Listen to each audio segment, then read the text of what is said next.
क्या आप कल्पना कर सकते हैं कि कोई व्यक्ति 48 दिनों से भूखा हो, मौत उसके सामने खड़ी हो और फिर भी वो अपने हिस्से का भोजन किसी अनजान को दे दे? ये कोई काल्पनिक कहानी नहीं है, बल्कि श्रीमद् भागवत महापुराण और महाभारत में वर्णित भारतवर्ष के एक ऐसे राजा की सत्य घटना है जिनका त्याग सुनकर देवताओं की आंखों में भी आंसू आ गए थे। ये कहानी है महाराज रंती देव की।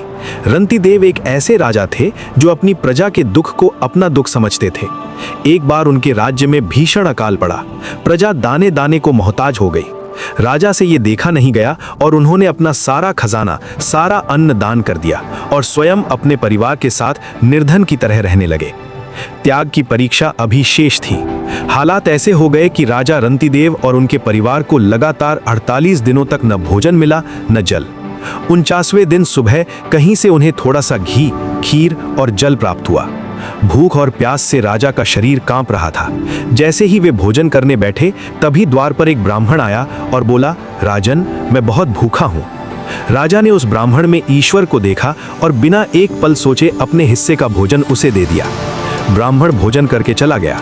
अब राजा के पास थोड़ा सा प्रसाद बचा था। वे फिर खाने बैठे, तभी एक और व्यक्ति आया और भोजन मांगने लगा।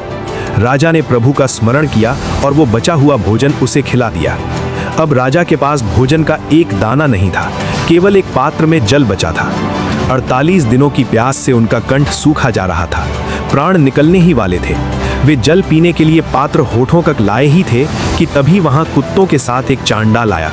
वह जोर से चिल्लाया, राजन, मैं और मेरे कुत्ते प्यास से मर रहे हैं, हमें पानी दे दो। जरा सोचिए, जो व्यक्ति मृत्यु के कगार पर हो, जिसके हाथ में जीवन बचाने के लिए केवल एक घूंट जल हो, वह क्या करेगा? लेकिन रंतीदेव साधारण मनुष्य नहीं थे। उन्होंने उस चांडाल की पीड़ा देखी और बिना किसी मोह के वह जल का पात्र उसे दे दिया। जल देते हुए उन्होंने इतिहास का सबसे महान वाक्य कहा। उन्होंने हाथ जोड़कर ईश्वर से प्रार्थना की, हे प्रभु, मुझे न राज्य चाहिए, न स्वर्ग और न ही मोक्ष।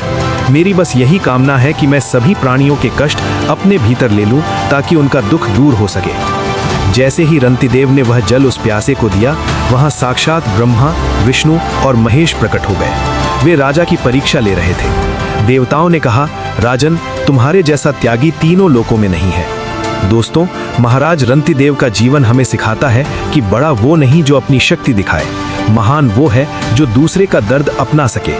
अगर आपको इस कथा ने प्रेरित किया है तो कमेंट में जय श्री कृष्ण जरूर लिखें और ऐसी ही अनसुनी कहानियों के लिए चैनल को सब्सक्राइब करें।